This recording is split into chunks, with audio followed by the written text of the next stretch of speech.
What's going on there, YouTube, and welcome back to another comic book video. Okay, guys, so we are basically going to continue our coverage over Earth 1 Teen Titans. Now, we're going to cover Volume 2 in today's video. Now, with that being said, though, remember, when it comes to Earth 1 comics, Earth 1 is basically an alternate universe and the DC's multiverse that is kept far away from the main DC universe. Now, when it comes to Earth 1 comics, you have to remember that Earth 1 comics are really more graphic novels. And graphic novels are not your regular comic books. Your regular comic books are like 20, 25 pages, sometimes 30 or more. But when it comes to a graphic novel, they're usually like 60 pages or more. And on top of that, they're telling an entire story in one sitting, in one book. And so when it came to Teen Titans Earth 1, Volume 1, the first volume was a graphic novel. It was an entire storyline told in one particular book. But now we're going to cover Volume 2, the second story for Teen Titans on Earth 1. Now, you have to remember that when it came to Earth 1 comics, DC gave writers more freedom to retell the origins of the characters that fans love so much, but also in a new universe. And so you had writers come in and just rework the origins of some old loved characters in this new universe. So Superman's origin was a tad bit different. Batman's origin was a tad bit different. Wonder Woman's origin was a tad bit different. But when it comes to the Teen Titans, their origin is completely different from the main DC universe. And as we go through Volume 2, I'll explain more why I say that. Because if you're new to my channel and you have no idea about what Earth 1 Teen Titans is all about, but you don't want to go watch Volume 1, I understand. And so as we go through Volume 2, I will explain different things you need to know to get a better understanding about what's happening with the Teen Titans in Earth 1 comics. Now, to begin today's comic book video, we actually pick up with Tara in Seattle, trying to gather supplies. Remember, after Volume 1, the Teen Titans are on the run because most of the Teen Titans don't look normal and could freak out the public, could lead to more problems for the Teen Titans. Now remember that in the last story, the Teen Titans found out they had powers that came from alien DNA that was given to them when they were babies. Of course, that alien DNA came from Starfire because she crashed on Earth and her family died. Star Labs, who are evil in this universe, came in, grabbed her, and gave her DNA to the babies. Those babies grew up and became the Teen Titans.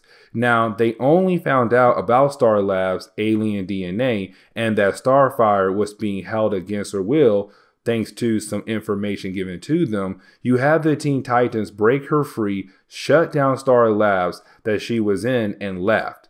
But because they have nowhere to go, they're hiding out in Seattle. Now, they were told to go to Oregon to stop Project Blackfire, but we have no idea what that project is. Either way, getting back to Tara, we see her gathering supplies and then she leaves by using her powers, which is seismic waves, to get supplies back to the rest of her crew. And remember, her crew is Cyborg, Beast Boy, and Tempest.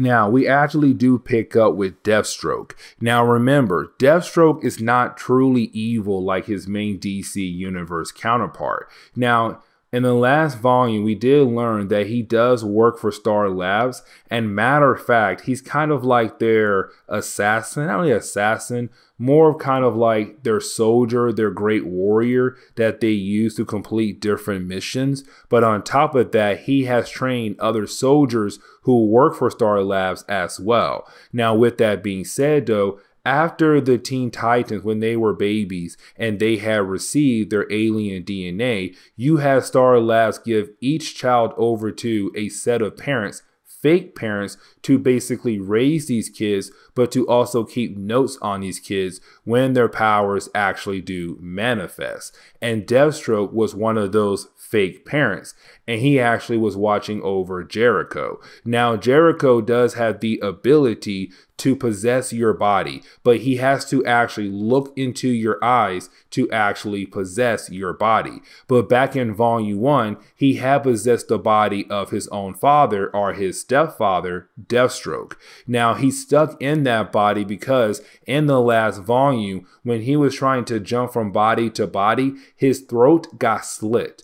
And when his throat got slit, it was a very bad thing, because that means now if he does leave the body of Deathstroke, he will basically die. And so he's stuck in the body of Deathstroke until they're able to figure out how to save his life. But right now, we actually do see Jericho taking the body of Deathstroke to see a certain kind of doctor. And of course, this doctor is the one who is in charge of Star Labs completely. Now, with all that being said, though, Deathstroke wants to break away from Star Labs. He no longer wants to work for them. He wants to take his son, find his son a new body so his son can possess that new body, and they can live a father and son life together like he always wanted.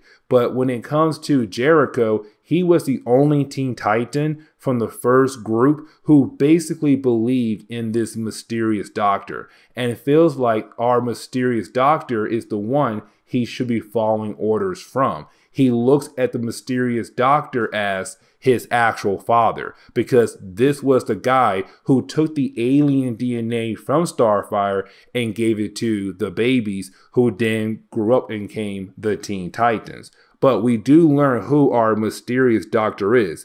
It is Niles Caulder, and Niles Caulder is going to be the main bad guy for this storyline.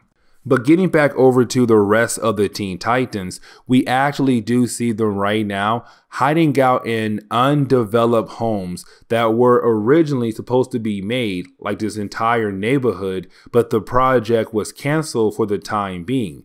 And so you have a lot of houses that were just not finished, but the Teen Titans are hiding out in those homes. Now, with that being said, though, we can see that tension is very high, because you're talking about a group of teenagers right now on the run from Star Labs, but also trying to stay hidden from the public, because what most of them look like, they're going through a lot right now. So tension is very high. And so you have Tara come home. She's angry because she had to use her powers to lose the cops. You have Beast Boy questioning her like she's some kind of rookie when it comes to staying hidden from the world. And you have her kind of yell back at him. But it shows how high the tension actually is. Now, when it comes to Cyborg, back in Volume 1, we did see the beginning of his body slowly turning into a cyborg's body. But by Volume 2, his body is mostly covered in metal.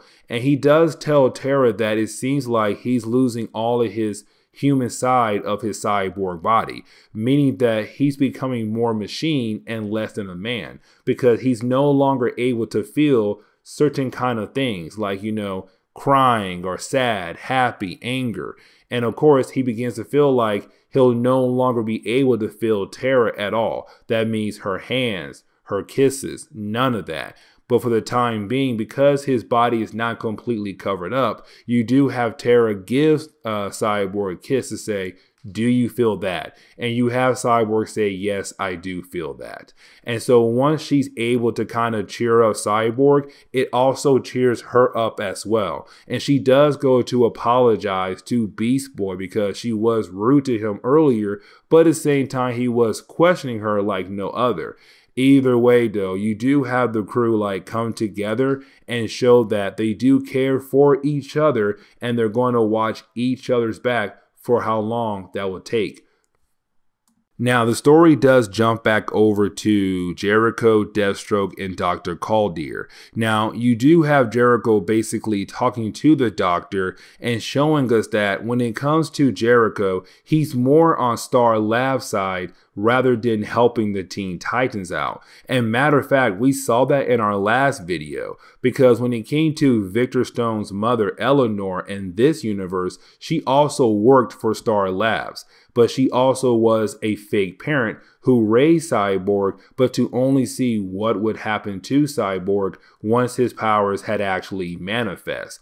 But in Volume 1, we saw Jericho want to do almost anything for her. And so right now, it's the same thing all over again. He wants to help out Star Labs so bad that he's down to do anything for the Doctor. And so you do have Jericho, who's in the body of Deathstroke, his father, tell the Doctor, listen, even though we lost the kids, I'll find them later on. But I can find you Starfire. And matter of fact, I know where Starfire is actually at. Now, for the Doctor, this is great news, because Starfire is the reason why they have this entire program going.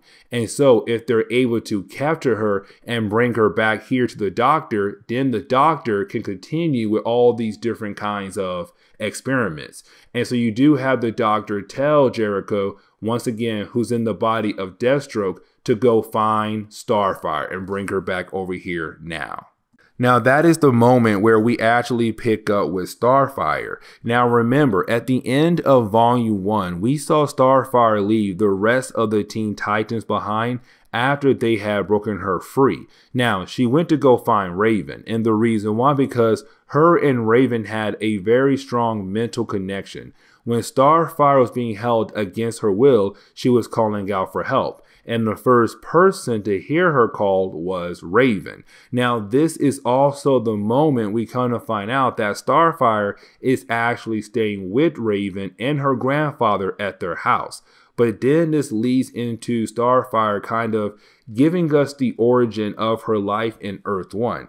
And what she said was, back on her home world, everything was peaceful, except that was the moment they were invaded. Now, we were not told who were these aliens who had invaded her planet, but when they did, they began the process of basically destroying everything on that Earth, on that planet. Now, you have Starfire and her family leave on a jet that her father made.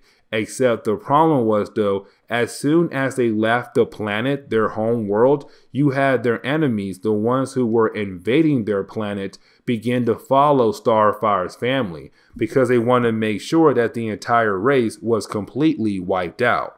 Now, we do know that after they had attacked the ship that Starfire and her family were using, they crashed on Earth. Her entire family died, but she survived. But right now, she's saying that she has to stay on Earth to basically hide from the ones who had invaded her home world. And so we kind of got a quick rundown on the origin of Starfire in Earth 1.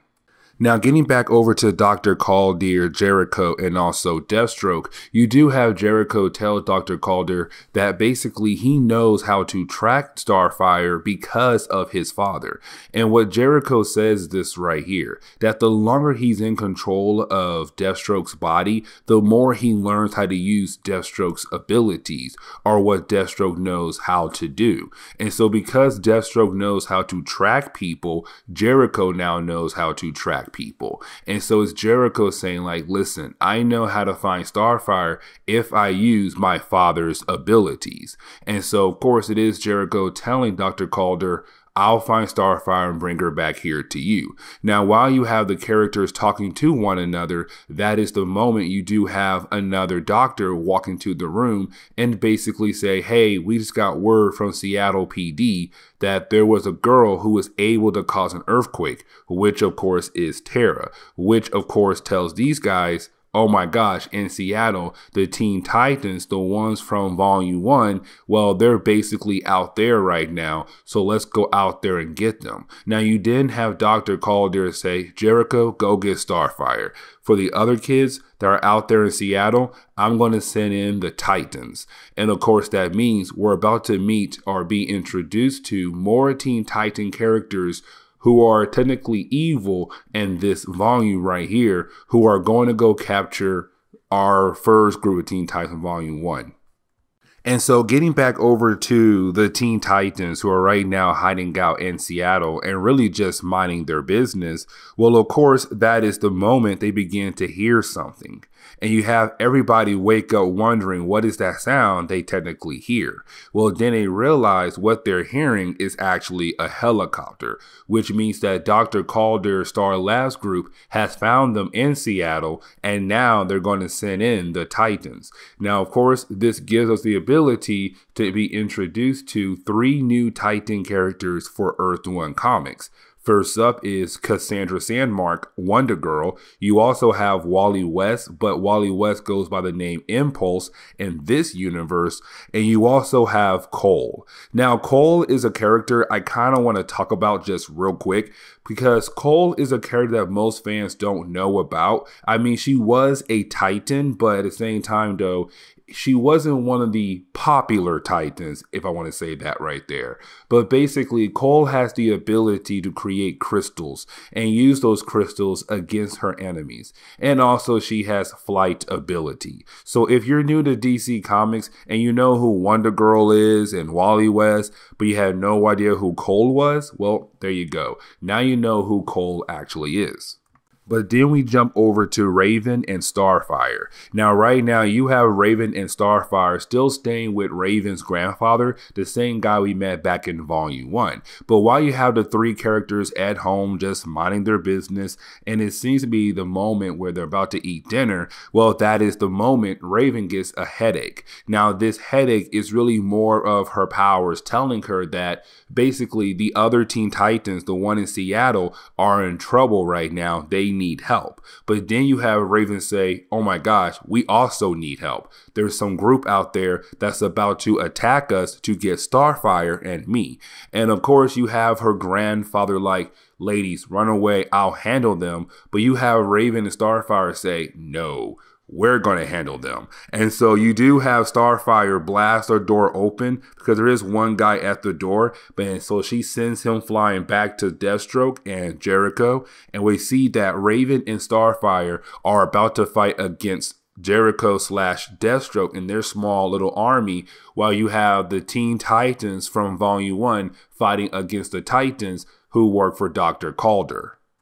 Now, getting back over to the Teen Titans, who we met back in Volume 1, as they have been confronted by the Titans who work for Star Labs and also Dr. Calder, you do have Wally West try to convince the Teen Titans to basically just go ahead and give up. Just come in without fighting so that nobody would get hurt. But of course, when it comes to our Teen Titans from Volume 1, they're on the edge. And the reason why, because all of the things that happened back in Volume 1 put them on that edge. And so even though they see some other children who also have powers who could possibly be on their side, but we know they're not, they're kind of like, no, we can't trust you guys. After everything we went through in Volume 1, no, we can't trust anybody except ourselves. And so even though we see children just like us who has powers, we know you guys are evil. And so you do have the Teen Titans basically use their powers to defend themselves. But then you have Wally West get very upset by that and say, you know what? I was trying to go easy on you guys, but now I'm about to use my powers to whoop y'all butts, to bring y'all in. So let's go.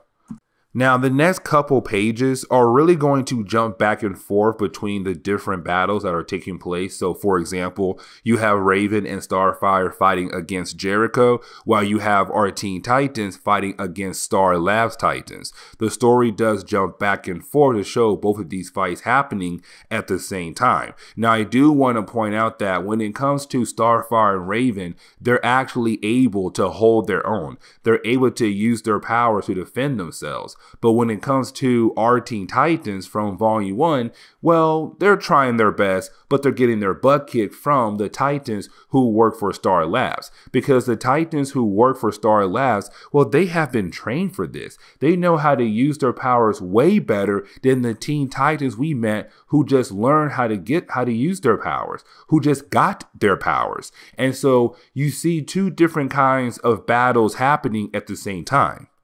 Now, getting back over to the battle that Raven and Starfire are having with Deathstroke and Jericho, by the time we jump back to them, well, basically, the ladies won. They had defeated most of Deathstroke's guys. And so it really comes down to Deathstroke, who's right now being controlled by Jericho. Now, you do have Jericho thinking about using his ability, which is to jump from body to body. But once he's inside of your body, he controls your body. He possesses your body. And so he tries to use his powers on Raven to basically control her. The problem is, though, when he tries to jump from Deathstroke's body over to Raven's body, well, Raven used her powers to basically capture Jericho and put his mind, in essence, in the back of her mind. So technically right now, Raven is the one in control right now because she just basically captured Jericho. Now, that is the moment you have Starfire and Raven begin the process of asking Deathstroke questions about this whole Star Labs thing that is going on with them and the other children. And you have Deathstroke say that basically when Starfire had crashed on the Earth, of course we know the Star Labs took her in and of course used her alien DNA to give to other children. Now here comes the big thing though. After they had found Starfire, they set up two different operations, one known as Starfire and one known as Blackfire. Now, back in the main DC universe, Blackfire is usually the name for Starfire's evil sister. And so it seems like, okay, are you telling us that there is a possibility that two children survived the alien spaceship crash? One was Starfire and one is Blackfire. But we don't know yet. Either way, though, you have Deathstroke say that basically when it came to Project Starfire, the children who were used in that project, of course, the characters we met back in Volume 1, Cyborg, Tempest, Beast Boy, Terra, Jericho, they were given the alien DNA, but those children, they were basically given to fake parents so that they can have a somewhat normal life. But when it comes to the kids who were part of Project Blackfire, they didn't get that chance. They were able to get alien DNA, but they did not have any fake parents. They were really trained more to be weapons. They were given a different chance in life. And so it's Deathstroke saying that the children that Dr. Calder is using right now to capture the other Teen Titans, they're well trained because they were basically taught to be not kids, but to be weapons. Weapons used to accomplish different goals for Star Labs. But you do have Raven, Starfire, and Deathstroke working together now to basically bring down Star Labs to free all the children from this hot mess that Star Labs have basically set up. Now, we do jump back over to Dr. Calder, where you do have one of his assistants tell him that basically right now that both groups were able to capture the Teen Titans from Volume 1, but to also capture Raven and Starfire as well. And so for Dr. Calder, this is a great thing. But we already know that the Raven and Starfire story is fake. Yes, they have been captured, quotation marks, but this is a ruse to basically let Starfire and Raven and Deathstroke get back into Star Labs without any kind of trouble. Because now Deathstroke is no longer being controlled by Jericho. That means that basically they can go in there and just begin the process of taking down Star Labs.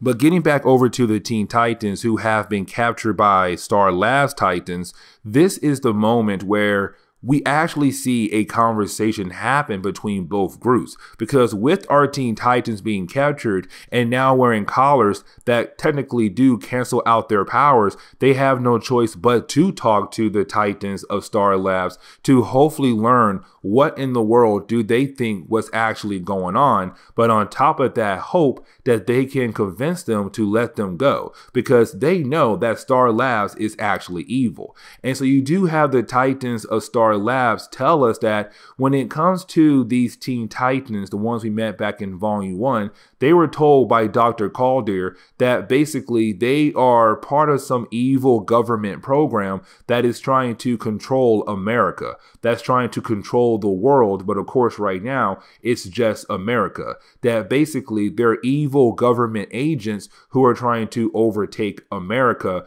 by using different methods. Now, we all know that is completely fake. There is no way that these kids are part of that. But you have Dr. Calder, tell the Titans of Star Labs that story to make them believe that it is true. Now, on top of that, though, you do have our Titans from Star Labs actually call Dr. Calder their father. Now, they know that he's not their actual birth father, but because he basically been the one who kind of raised them, they look at him as a father, even though he really did not do anything father-like, but he is the closest thing they have to a father. Now, on top of that, though, you do have our Teen Titans from Volume 1 say, you guys have to realize that everything he's telling you is a lie, that everything he's doing is wrong. There's no way you guys actually believe that he is a good guy. Now, Wally West and Cassandra Sandmark, they believe in Dr. Calder.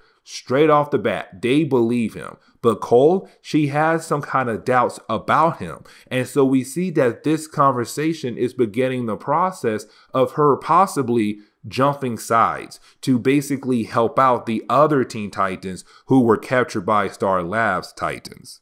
Now, you do have everybody arrive at the facility that basically Star Labs is using. Now, Starfire and Raven are not there yet, but the Teen Titans and Star Lab Titans have arrived at the facility.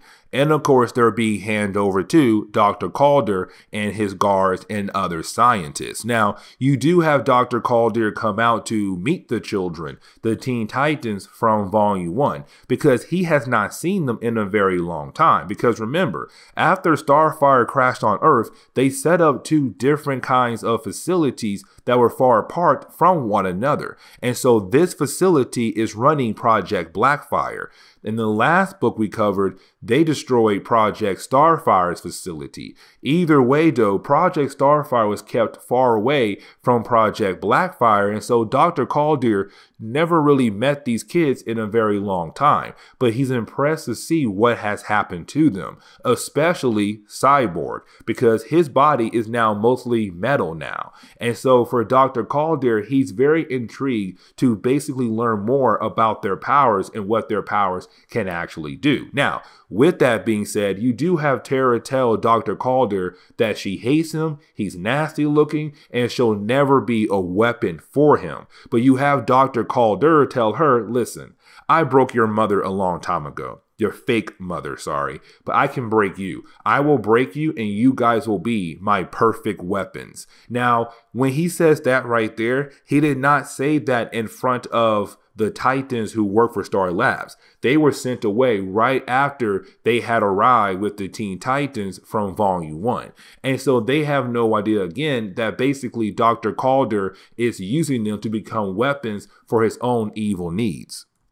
But then we get this page where you basically had a scientist begin to work on Cyborg. Now, Cyborg is the only character right now who's being tested on. But what they did was they took Cyborg and put his body right next to Starfire's spaceship to see if there's some kind of connection between the two things. And there is, because as soon as they take Cyborg's body near Starfire's spaceship, well, the metal on his body begins to move faster and covering up his body even more.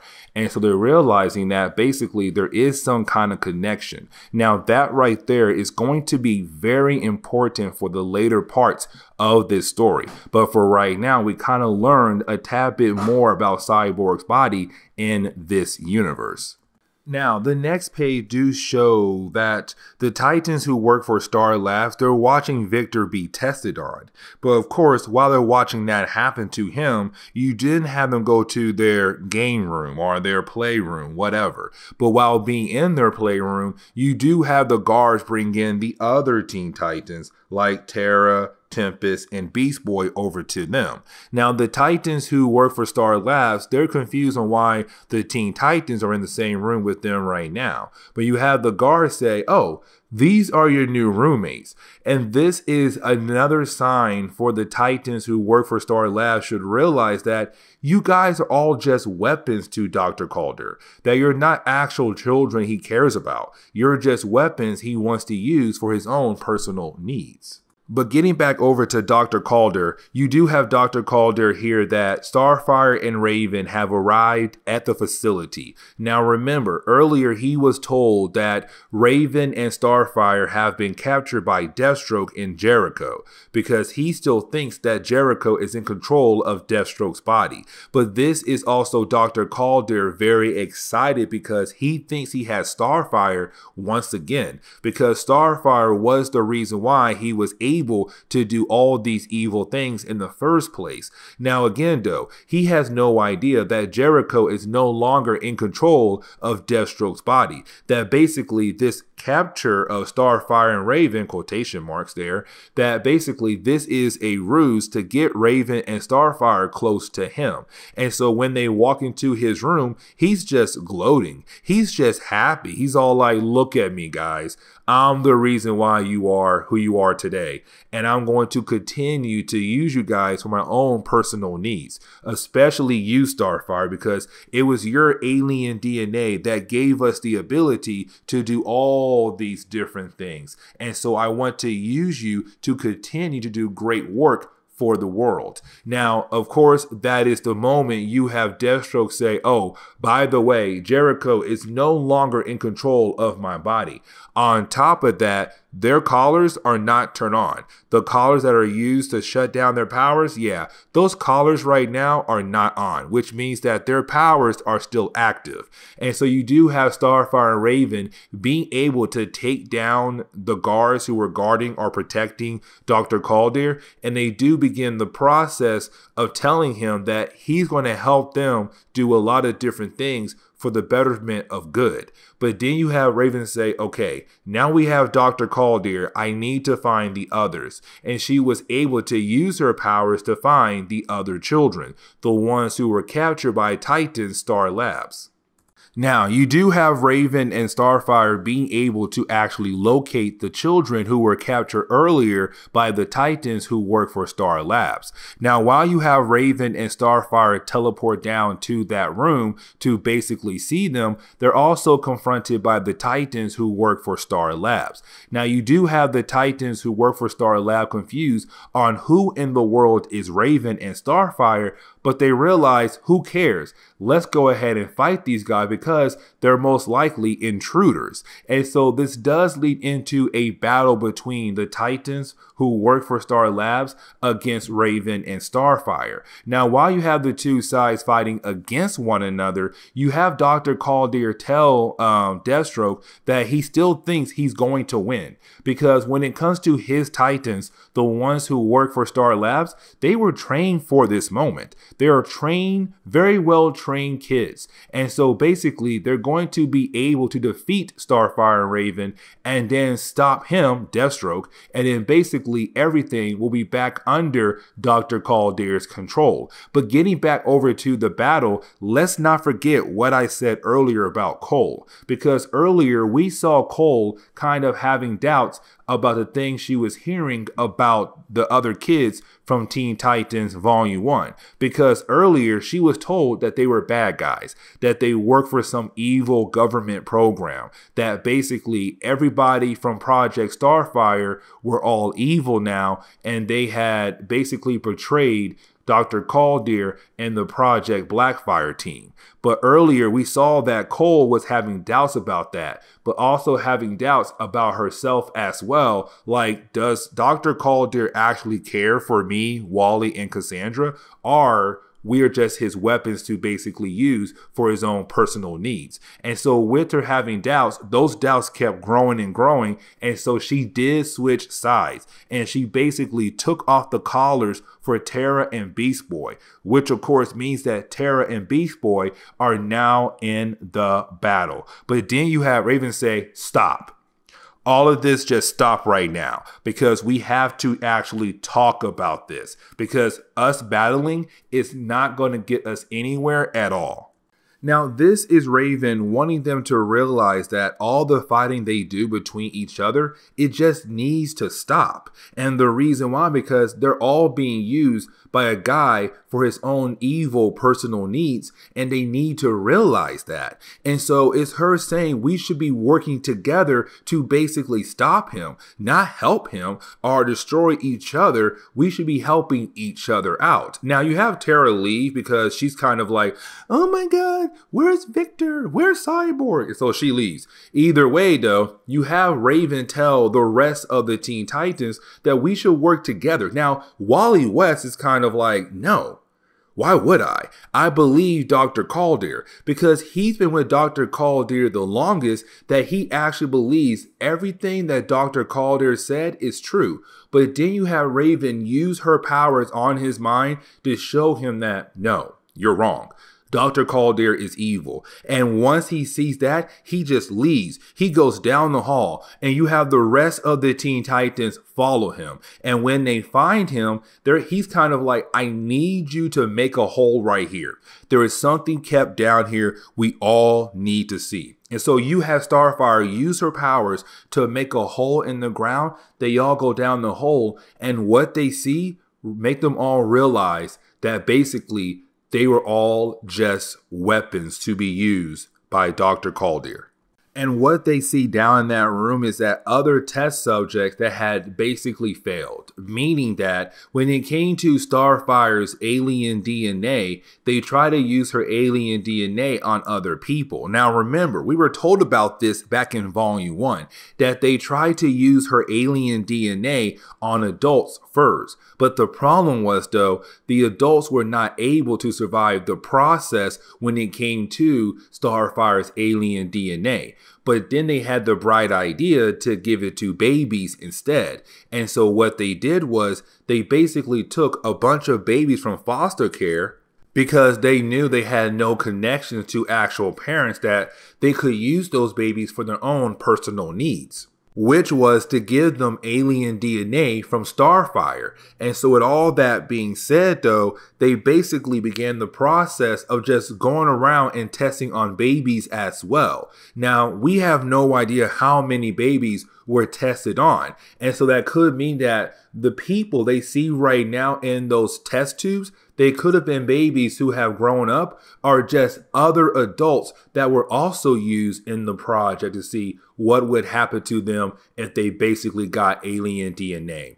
But this shows the Teen Titans that, yes, Dr. Calder never cared for you guys, that basically you guys were just weapons for him to use. And so you have Wally West get so angry, he basically runs off to find Dr. Calder. Now you do have Wally go find Dr. Calder, and when he does, this is a Wally who wants to beat down on Dr. Calder, but he is stopped by Deathstroke, because to Deathstroke, he's kind of like, hey, stop. What are you doing? Like, you cannot kill him or do anything to him at all until he is actually able to give my son Jericho a new body to basically use. Now, with that being said, you did have Dr. Calder tell his assistant to go ahead and release Project Blackfire. Now, remember what I said earlier.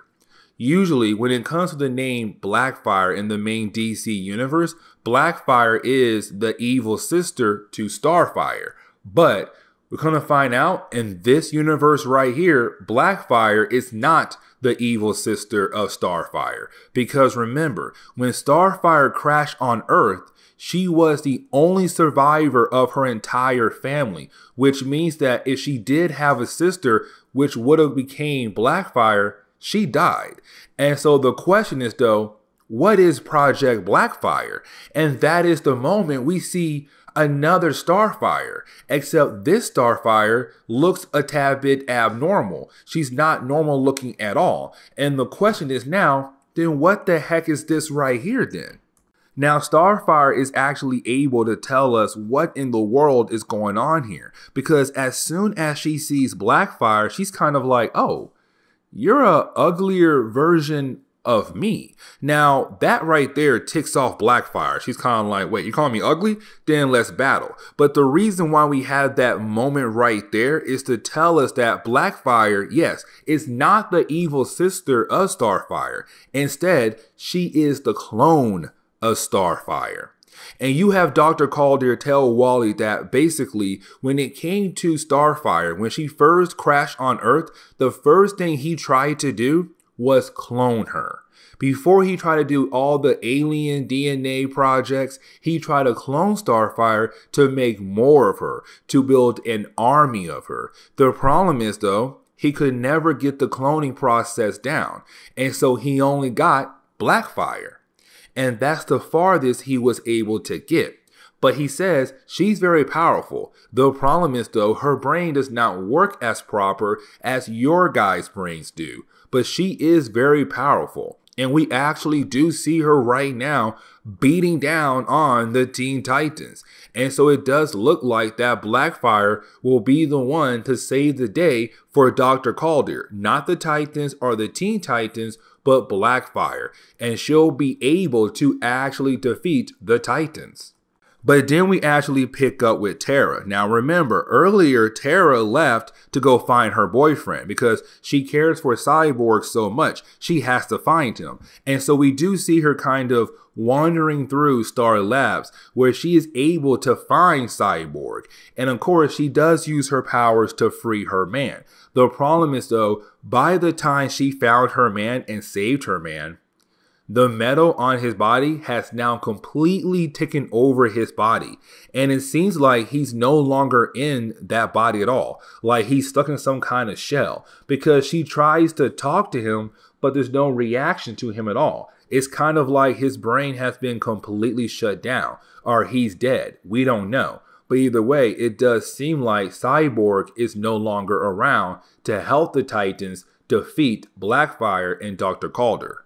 But then we jump right back over to the battle between the Teen Titans and Blackfire. And this battle does go on for a few pages, but it does show how powerful Blackfire is. Like Dr. Calder said earlier, that Blackfire was his perfect project, his almost perfect clone of Starfire, because she is stronger than Starfire. Even though you do have most of the Teen Titans right now working together to basically stop her, they can't stop her. She's just too strong. Now, while you have most of the Teen Titans battling against her, there is a brief moment where you do see the metal on Cyborg's body begin to leave his body.